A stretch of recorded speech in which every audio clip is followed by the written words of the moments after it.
Hello everyone, in this video I'll be reviewing the VIOFO T130 3-channel dash camera. This unit was sent to me by VIOFO free of charge for review purposes. I'm allowed to say anything I find good or bad about the unit. I did purchase several of the optional accessories to review those as well. If you're a driver for a ride-sharing service, this camera may be a good option for you. One of the channels is an interior camera that can record day or night. It has infrared LEDs to allow it to record at night as well. And that interior camera can be rotated to the driver's side of the vehicle to catch any events that are taking place on that side. So, let's get into it. Recording. 3 channels started.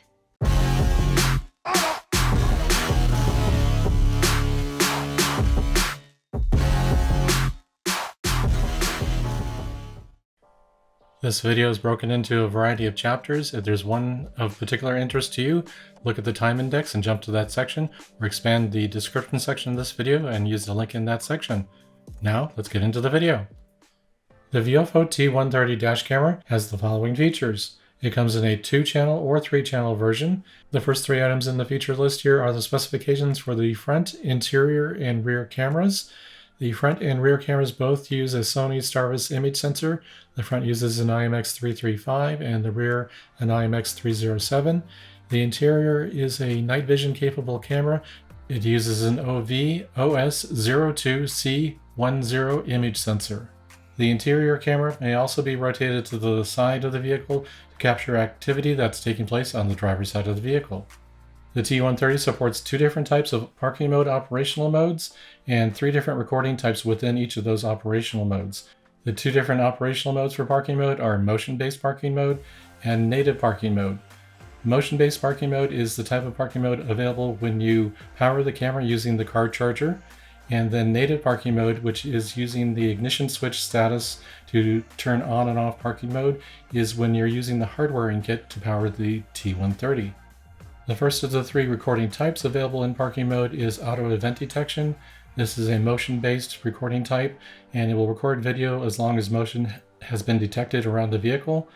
The second being time-lapse video recording, and that is a 1 to 10 frames per second video recording without audio. And then the third one is low bitrate recording. It is a reduced bitrate, but it does include audio, which may be the safest choice if you want to capture everything that's occurring around the vehicle. The T130 includes a GPS data logger facility. It allows you to capture the current speed and location.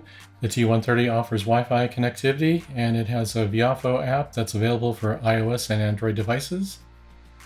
The T130 supports microSD cards up to 256 gigabytes in capacity. I would recommend at least 128 gigabytes because you are now trying to record for 3 different video channels at the same time. We have the front unit, which has the 2K quad high definition front camera, the 1080p full high definition day-night interior camera, the optional 1080p full high definition rear camera, and then on the lower right there we have the replacement adhesive pads if you need to replace the cameras or move them on your windshield or rear window, a microSD card reader, and static windshield stickers, which is supposed to allow for easier installation and removal of the cameras. In the upper left, we have the rear camera USB cable. It's a USB Type-C cable. It is a fairly thick cable, which can make it a little bit more challenging to route and stuff behind the interior panels in the vehicle. In the center, we have a USB Type-A to USB Type-C cable, and then we have the 12-volt car charger or power port adapter in the upper right. On the extreme right, we have the trim removal tool, and I do add a caution about routing the cabling throughout the vehicle. Make sure you do not route any cables for this installation over any of the airbags in your vehicle. Make sure you take that precaution when installing it to make sure your airbags deploy properly if necessary. Here are the main buttons and status LEDs on the front unit on the rear side of it. On the left side we have the user manual definitions of the various buttons and combinations of the buttons, and the record, mic, Wi-Fi, and GPS status LEDs are above where the wording is located there. And the lock button for the recording, if you can't reach that, there is an optional accessory, a Bluetooth remote, that you can place in your vehicle to give you quick and easy access to that function while driving. There is a USB Type-C style connection to receive the power in the windshield mount for the front camera unit on the end with the interior camera.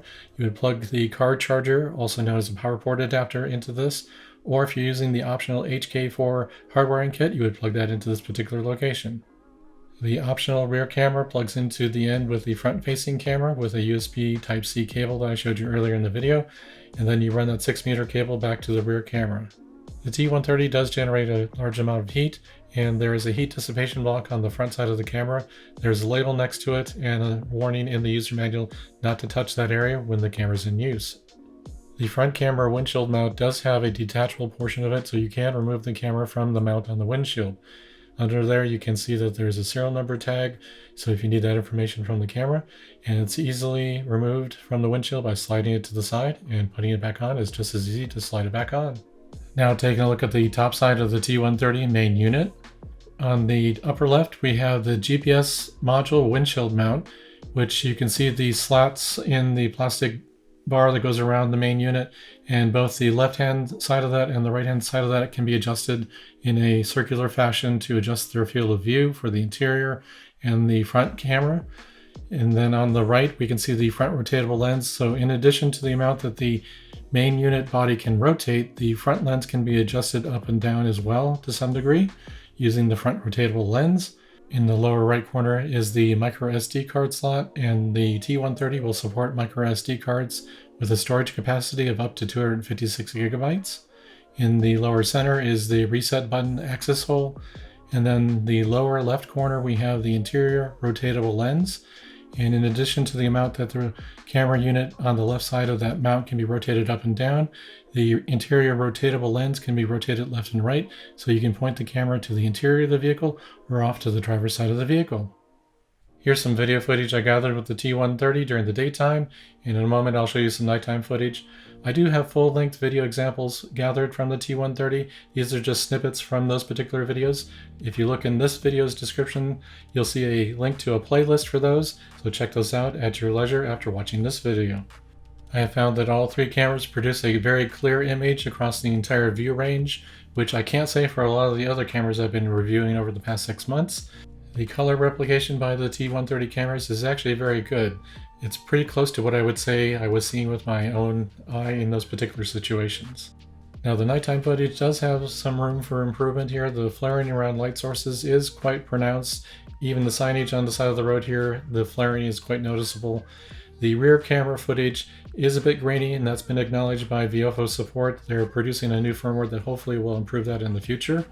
The interior camera in infrared LED mode does a decent job. This one's a bit overexposed because of my aiming of the camera, and it's reflecting the infrared LED light. This 2K video footage from the front camera at night is a bit grainy, and the sharpness is not quite where I would like it to be. I compared this footage against a 1080p and a 4K video camera in that full-length nighttime video example I mentioned before. Here's the interior camera after the T130 front unit has been moved on the windshield to allow the interior camera to be aimed away from the center rearview mirror. Without the reflected infrared LED light off the center rearview mirror, the exposure level is much better. And yes, there's a lot of dust in this particular sample. There are two powering options for the VIOFO T130 dash camera. One is included in the box, and that is the car charger on the left side of the screen here. And then the optional accessory, the Type-C HK4 hardwiring kit, is on the left side. Thing to keep in mind with the car charger or power port adapter on the left side of the screen, the power port that you plug it into in your vehicle should provide switched or accessory power so that it does not drain the vehicle's battery, since that unit does not provide any low voltage cutoff. Alternatively, you could use the car charger adapter to plug into a Dashcam battery pack, assuming you have the 12-volt power port output option for that Dashcam battery pack. So if the Dashcam battery pack were to exhaust its charge level and remove power from the output port, the supercapacitor that's present in the T130 would gracefully shut down the camera, closing out the currently active video files. If you do use the HK4 hardwiring kit, you will get the advantage of having this low voltage cutoff feature, which has a slide switch on the side of the unit to select one of the predetermined values here of 11.8, 12.0, 12.2, and 12.4. Please note this one says HK3-C on it, and I've been informed by VIOFO support that that will be corrected in future shipments of the HK4 power adapter. The HK4 power adapter has 3 wires that you need to connect to your vehicle. The yellow wire is labeled as accessory power or switched power. The red wire is battery or constant power, and then the black wire is the ground. So you would need to use 2 fuse taps, locate 2 fuse sockets within your vehicle's fuse box that provide the accessory or switch power for the yellow wire, and then constant power for the red wire. If you're connecting this hardwiring kit to a Dashcam battery pack output cable, make sure you pay attention to the type of power being supplied by each wire from the Dashcam battery pack. The yellow color and red color wires aren't always the same. Sometimes the accessory power is on the red wire and the constant power is on the yellow wire. So pay attention to the types of power being supplied by the Dashcam battery pack and wire them appropriately. The main difference between the Type-C HK4 hardwiring kit and the HK3-C hardwiring kit is the connector end that plugs into the camera. The HK3-C has a straight USB-C connection versus the 90-degree connection you see here on the HK4. I performed a series of power consumption tests with the VIOFO T130 3-channel dash camera. I used the power port or car charger as one of the power sources, and that's listed in the upper half of this chart. Then I used the optional VIOFO HK4 hardwiring kit on the lower half of this chart.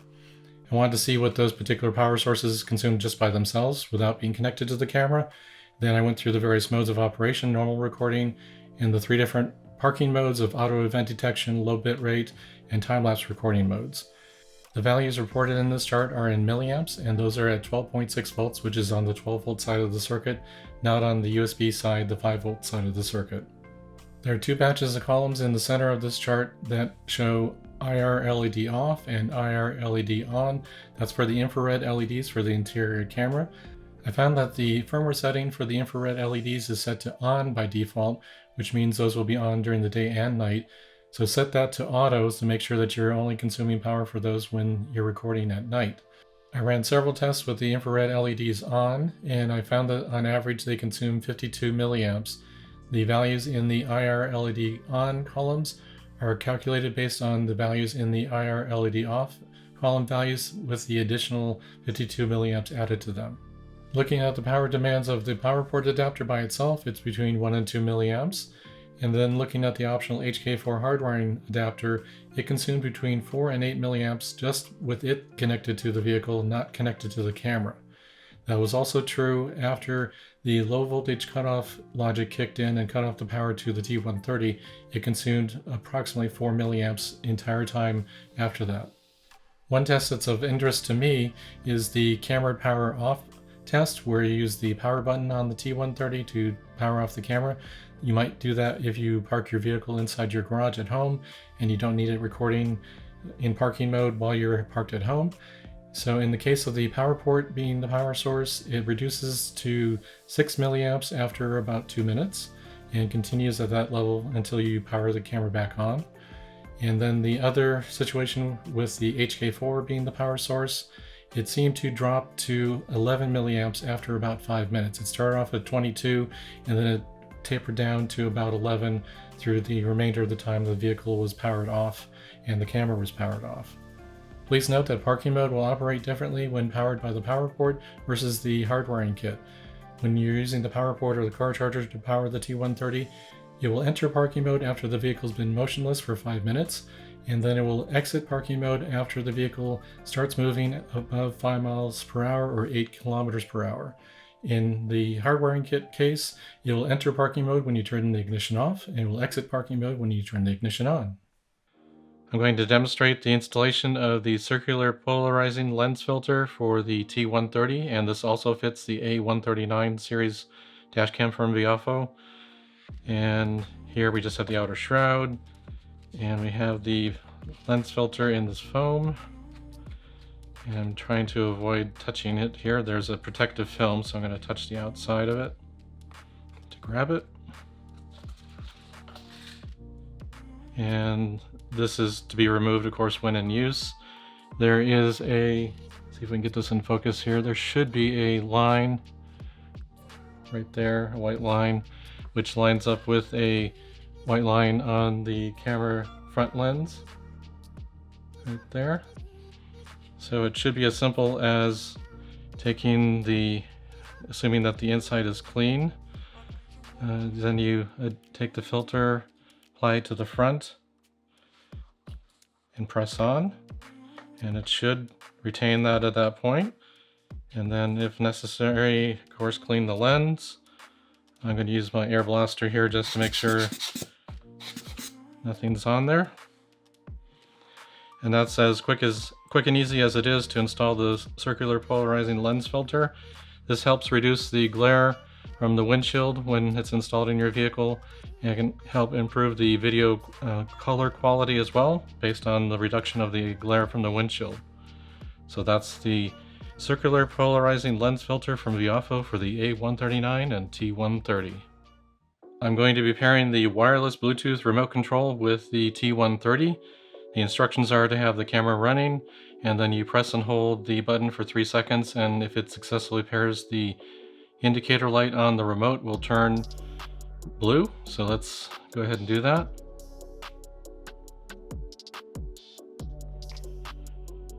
Alright, it's gone blue, and now if I press this, this should lock the current recording file it's in normal recording mode right now. Video protected. So you can place this in your vehicle in a convenient location so that you can reach it quickly. Often the dash camera will be placed somewhere on the windshield that's inconvenient to reach the button here on the front of the T130. So make sure, if you're concerned about getting access to that in an important event, get one of the wireless remotes, and it's that quick and easy to pair it up with the camera. It comes with an adhesive pad on the back, and there's a battery inside of the unit, of course, and it comes with a spare battery and a spare adhesive pad, and the user manual. Now, here's my list of pros for the VIOFO T130 3-channel dash camera. The first item on this list is the fact that this is an inexpensive 3-channel dash cam.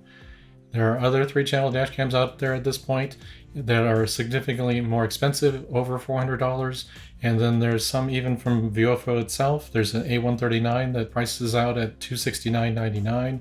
The current list price for the T130 is $239.99, but there's an active coupon I found today on Amazon for $36 off that list price. Plus there's an additional promotion to include a 64GB VIOFO MLC microSD card at no extra charge. Of course, one of the benefits of having this 3-channel camera is having that interior camera with the infrared LEDs, so you can record at night as well. It also has that rotatable interior camera, so you can point it off to the side.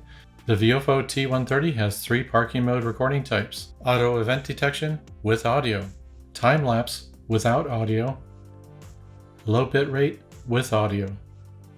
It has a GPS data logger included with the product, and it does have Wi-Fi connectivity, again, though it's only at 2.4 gigahertz, and it does support up to 256GB microSD cards.